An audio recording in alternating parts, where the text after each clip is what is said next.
हम दोस्तों, आज हम कॉर्डेट के कैरेक्टर्स तथा उसके क्लासिफिकेशन का अध्ययन करेंगे।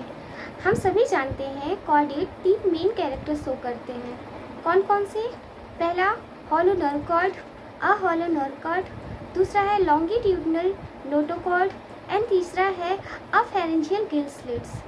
अब हम इसकी बात करते हैं। जो हमारा कॉर्डेट होता है उसमें नोटोकॉर्ड प्रेजेंट होता है, नर्व कॉर्ड पाया जाता है, क्योंकि हर किसी सबको पता है कि कॉर्डेट एडवांस एनिमल्स के लक्षण शो करते हैं। एडवांस कैरेक्टर में सबसे बड़ा जो कैरेक्टर होता है वो नोटोकॉर्ड तथा नर्व कॉर्ड का होता है।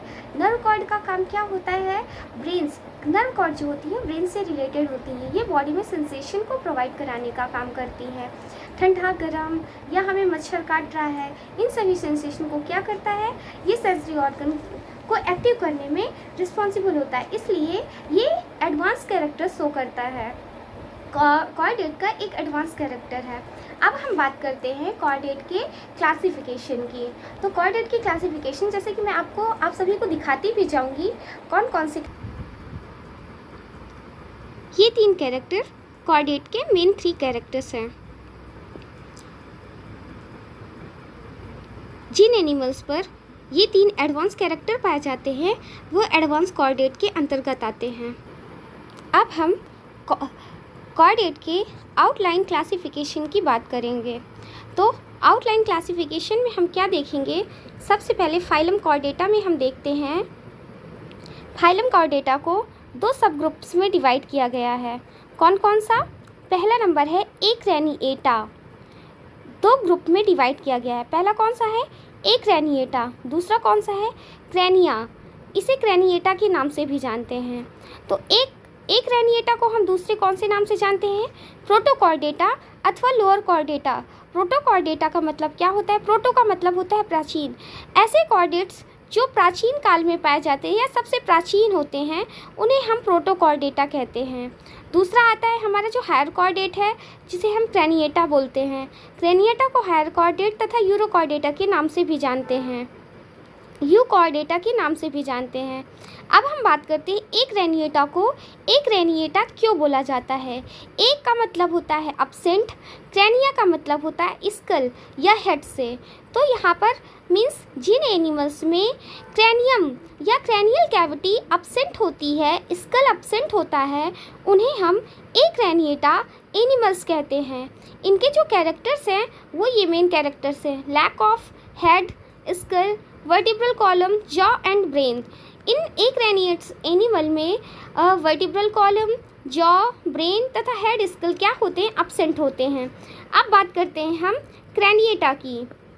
तो क्रेनिएटा में क्या होता है? क्रेनिएटा का मतलब ये क्रेनियम मीन्स जिन एनिमल्स में स्कल प्रेजेंट होता है, खोपड़ी पाई जाती है, उन्हें हम क्रेनिया कहते हैं। तो इनके जो कैरेक्टरिस्टिक फीचर्स क्या क्या हैं? Head, skull, vertebral column, jaw, brain, ये सब क्या होते हैं? प्रेजेंट होते हैं। इसलिए इसको हम क्या बोलते हैं? क्रेनिएटा या क्रेनिया एनिमल्स बोलते हैं। ये कॉर्डेट के 2 सब ग्रुप होते हैं। अब हम बात करते हैं एक्रेनिएटा को किन पार्ट्स में डिवाइड किया गया है। तो एक्रेनिएटा को 3 सब फाइलम में डिवाइड किया गया है, विभाजित किया गया है। वो कौन कौन से हैं? 3 सब फाइलम में से पहला है हेमिकॉर्डेटा, फिर है यूरोकॉर्डेटा, फिर तीसरा है सिफेलोकॉर्डेटा। तो हम बात करेंगे हेमिकॉर्डेटा। हेमिकॉर्डेटा आ जाता है प्रोटोकॉर्डेटा में। ये प्राचीन प्रिमिटिव कॉर्डेट्स हैं, इसलिए इसे हम हेमिकॉर्डेट कहते हैं। हेमिकॉर्डेट को ही कॉर्डेट तथा नॉन कॉर्डेट के बीच की कनेक्टिंग लिंक के नाम से भी जानते हैं। तो हेमिकॉर्डेट को हेमिकॉर्डेट क्यों बोलते हैं? हेमी का मतलब होता है आधा तथा कॉर्ड का मतलब होता है कॉर्डेट से, नोटोकॉर्ड से है। यहाँ पर कॉर्ड का मतलब होता है कॉर्ड से, मतलब ऐसे एनिमल जिसके शरीर के आधे पार्ट पर नोटोकॉर्ड प्रेजेंट होती है उसे हम क्या बोलते हैं? हेमिकॉर्डेट बोलते हैं। अब बात करते हैं हम यूरोकॉर्डेट की। तो यूरोकॉर्डेट में क्या होता है? नोटोकॉर्ड अथवा नर्व कॉर्ड किस स्टेज में प्रेजेंट होती है? ओनली लार्वल स्टेज में प्रेजेंट होती है। इसको हम यूरोकॉर्डेट एनिमल्स कहते हैं। सिफेलोकॉर्डेट में क्या होता है, सिफेलो का मतलब होता है, सिफेलो जो बना हुआ है वो खोपड़ी से बना हुआ है, सेफेलिक से बना हुआ है। इसलिए हम बात करेंगे जो नोटोकॉर्ड होती है वो नोटोकॉर्ड एक्सटेंट होती है फ्रॉम नियर हेड से लेकर के टेल तक पाई जाती है, इसीलिए हम इसे सिफेलोकॉर्डेट कहते हैं। हेड से लेकर के टेल रीजन तक एक्सटेंड होती है, इसलिए हम इसको सिफेलोकॉर्डेट के नाम से जानते हैं। अब बात करते हैं, हमारा आता है कॉर्डेटा का क्रैनिया। क्रैनिया को हमने किस सब ग्रुप पे डिवाइड किया हुआ है, यह है क्रैनिया। क्रैनिया को हमने उसके दो डिवीज़न में डिवाइड किया हुआ है। क्रैनिया का सब फाइलम है वर्टिब्रेटा। वर्टिब्रेटा को हमने दो डिवीज़न पर डिवाइड किया है, कौन कौन सा है, एग्नाथा, इसे हम जॉलेस एनिमल के नाम से भी जानते हैं। मीन्स एग्नाथा का मतलब ही होता है ऐसे एनिमल्स जिनमें जॉ अब्सेंट होता है। दूसरा है ग्नैथोस्टोमाटा।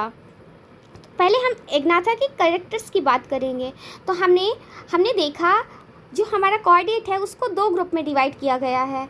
दो ग्रुप में कैसे, पहला ग्रुप हो गया हमारा क्रैनिएटा, दूसरा एक्रैनिएटा। फिर क्रैनिएटा को हमने तीन सब ऑर्डर्स सब फाइलम में डिवाइड किया हुआ है। एक्रैनिएटा का हेमिकॉर्डेटा, यूरोकॉर्डेटा, सिफेलोकॉर्डेटा।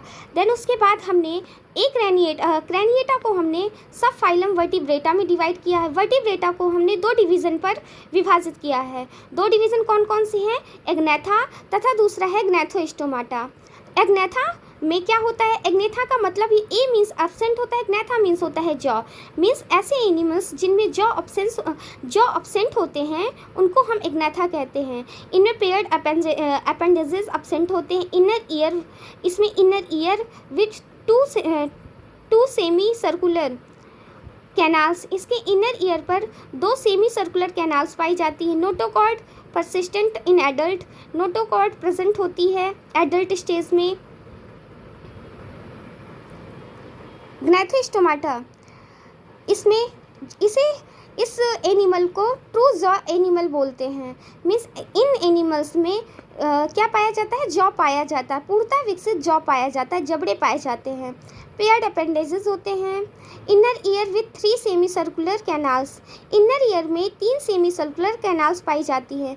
नोटोकॉर्ड किस में कन्वर्ट हो जाती है, वर्टिब्री में चेंज हो जाती है या कन्वर्ट हो जाती है या मॉडिफाई हो जाती है। अब हम बात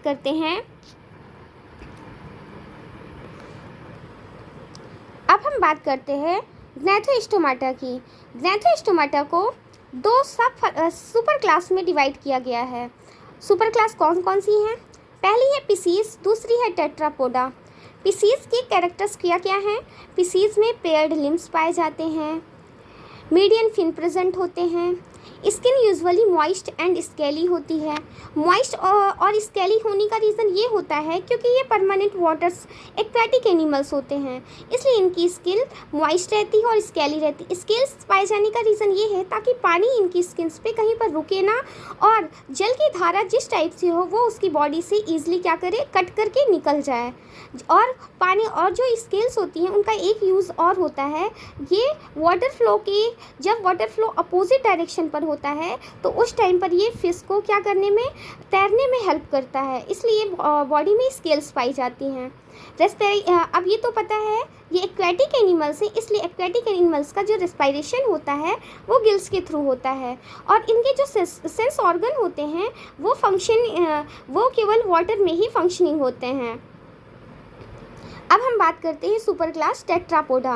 हमने देखा ग्नैथोस्टोमाटा को दो सुपर क्लास में डिवाइड किया गया था, पहला पिसीज, दूसरा टेट्रापोडा। तो पिसीज और टेट्रापोडा, टेट्रापोडा का मतलब ही होता है 4 पैरों वाला। टेट्रा मीन्स 4, पोडा मीन्स पैर, मीन्स ऐसे एनिमल्स जिनको 4 पैरों वाले 4 पैर पाए जाते हैं उनको हम टेट्रापोडा के अंतर्गत रखते हैं। तो टेट्रापोडा के अंतर्गत कौन कौन से आते हैं, एम्फीबिया आता है, रेप्टाइल्स आता है, एवीज आता है एंड मैमल्स आता है। अब हम बात करते हैं पिसीज। पिसीज की क्लासेस कौन कौन सी हैं। पिसीज में ऑस्ट्रैकोडर्मी, पिसीज की 5 क्लास में डिवाइड किया गया है। ऑस्ट्रैकोडर्मी, साइक्लोस्टोमाटा, प्लैकोडर्मी में प्लैक्वाइड स्केल्स पाई जाती हैं। कॉन्ड्रेक्थीस ऑस्ट्रिक्थीज। ये हो गए, इसकी 5 क्लासेस हो गई। और इन एनिमल्स को हम एनेम्नियोट्स एनिमल्स के नाम से भी जानते हैं। तथा जो लास्ट के 3 हैं, रेप्टाइल्स, एवीज एंड मैमल्स, उनको हम एमनियोट या हायर वर्टिब्रेट एनिमल्स के नाम से जानते हैं। अब एमनियोटा तथा एनेम्नियोटा का मतलब क्या होता है, ये देख लीजिए। एमनियोटा का मतलब क्या होता है, vertebrate that develop without the extra embryonic membranes are known as amniotes। Means ऐसे एनिमल्स जिनका एम्ब्रियोनिक डेवलपमेंट बिना किसी एक्स्ट्रा एम्ब्रियोनिक मेम्ब्रेन के थ्रू होता है, उसे हम एमनियोट्स या एनेम्नियोटा बोलते हैं। एनेम्नियोट्स एनिमल्स या एनेम्नियोटा बोलते हैं। अब बात करते हैं एमनियोट्स में। एमनियोट्स ऐसे एनिमल्स जिनका एम्ब्रियोनिक डेवलपमेंट किसके थ्रू होता है, एक्स्ट्रा एम्ब्रियोनिक मेम्ब्रेन के थ्रू होता है। ये 3 प्रोटेक्टिव लेयर्स होती हैं जो एम्ब्रियो को प्रोटेक्शन प्रोवाइड कराती हैं। और जो एम्ब्रियो होता है वो एमनियोटिक फ्लूइड में क्या करता रहता है, फ्लोटिंग करता रहता है। इसलिए ये प्रोटेक्टिव लेयर्स क्या करती हैं, उसे प्रोटेक्शन प्रोवाइड कराती है। ये 3 प्रोटेक्टिव लेयर कौन कौन सी हैं, एमनियन, कोरियन एंड एलेंटॉइस। ये 3 प्रोटेक्टिव लेयर होती हैं जो एम्ब्रियो को प्रोटेक्शन प्रोवाइड कराती हैं बाहरी जर्क से। Thank you.